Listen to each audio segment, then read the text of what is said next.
Hey everybody, welcome to video 35. Today we're going to be talking about your cranial and spinal nerves. Now for cranial and spinal nerves there are tons and tons of spinal nerves. We're going to look at the 12 cranial nerves. These aren't necessarily something that you'll need to be able to write out the full names on them, but they are very important to know. We're going to start with cranial nerves. There are 12 cranial nerves that even though they are located just inferior to the cerebrum, they are part of your peripheral nervous system because they are not part of the cerebrum and they are not part of the spinal cord. Their job is going to be all of the sensation and motor movement of your head and neck. So that's why they are located in the cranial part of your head. And they get their names from CN, meaning cranial nerve, and then 1 through 12 in Roman numerals. So I meaning 1, II is 2, XII is 12. 3 of the cranial nerves are sensory, and that is their entire job is sensation. 5 of them, their only job is for motor movement, and 4 of them have both sensory and motor functions.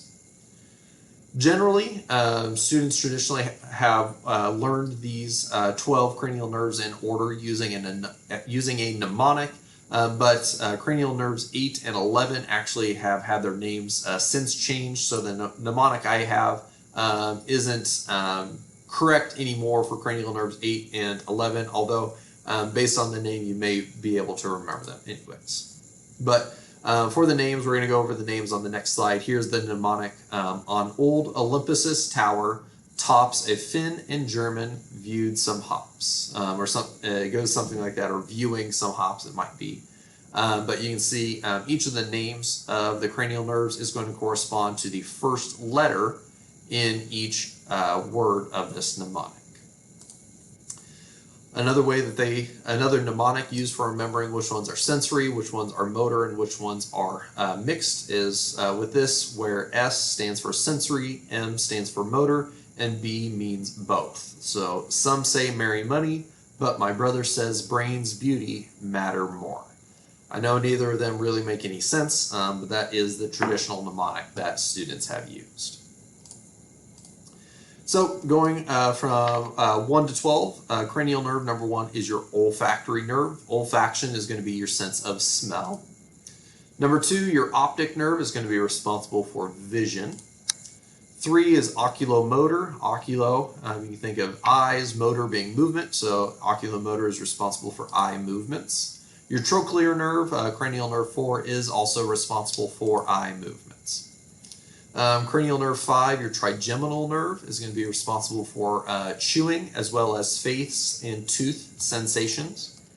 Your abducens nerve, cranial nerve 6, is also responsible for eye movements. Cranial nerve 7 is going to be for taste as well as your facial muscles, so being able to move your face. Number 8, vestibulocochlear. It was formerly known as the auditory nerve before they found out vestibulo referring to balance, so your ear also playing a role in balance. So they changed the name from auditory to vestibulocochlear, but is responsible for hearing and balance. Cranial nerve 9, your glossopharyngeal. Glosso is going to be things like your tongue, things like taste. Pharyngeal, things like your throat. So you're going to get swallowing, saliva production, as well as taste and throat sensations being responsible for. Cranial nerve number 10, the vagus nerve, is going to be homeostasis of your heart and small intestine, so not really anything to do with your face and neck, but it is a very important cranial nerve. Cranial nerve 11, your accessory, formerly known as the spinal accessory, and really its name hasn't changed all that much, responsible for shoulder movements as well as turning your head. And cranial nerve 12, hypoglossal, is going to be responsible for tongue movements. Don't know why it has that. Okay, so here you can see where each of those 12 cranial nerves lie. I'll get myself out of the way here. You can see that olfactory bulbs here going to be responsible for smell. The optic nerve, actually the optic nerve is just starting there. You can see the optic chiasma there. where your right and left eye optic nerves are going to meet before they head to the occipital lobe. Oculomotor nerve, number 3 for eye movements. Trochlear nerve, number 4, very, very small cranial nerves there. The trigeminal, number 5. You can see the abducens, number 6. You get a whole host of them as you get near the brainstem here. With your facial nerve, number 7. Where's that? Vestibulocochlear, number 8. Glossopharyngeal, number 9. Vagus, number 10. Hypoglossal, 11. And accessory spinal, 12 there. Then for your spinal nerves, you have 31 pairs of spinal nerves. Just like we mentioned in the last video, they're going to be named for the level of the vertebra that they are emerging from. So you have C1 through 8, T1 through 12, L1 through 5, S1 through 5, and coccygeal 1. Now you may wonder, there's only 7 cervical vertebrae, why are there 8 spinal nerves?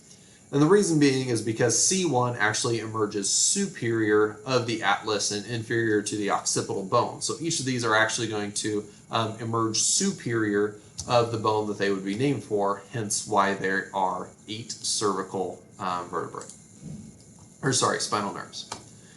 Axons from these spinal nerves can then come together at 4 points into what's known as a systemic nerve, and then where they come together is going to be a nerve plexus. Now they aren't necessarily linear. You will get some crossover as these nerves branches. You get tons and tons of branches in your peripheral nervous system, way more than we will ever go over. And we're just going to cover the nerve plexi in very general detail here. So your cervical plexus is going to get spinal nerves from C1 through 5, and a lot of those are going to branch eventually into nerves of your posterior neck, posterior head, as well as the phrenic nerve, which is going to connect to your diaphragm and be responsible for controlling your breathing, or more accurately, controlling your diaphragm, contracting and relaxing for breathing. Your brachial plexus is going to get spinal nerves from C4 through T1. They're going to eventually branch and branch until you'll get nerves such as the radial nerve. So that's going to be running through your forearm. On the radial side, you have the ulnar nerve. On the ulna side, the pinky side, Tommy John surgery, or not Tommy John. Your funny bone is going to be that ulnar nerve right there. You'll also get the axillary nerve in that axillary or the armpit region.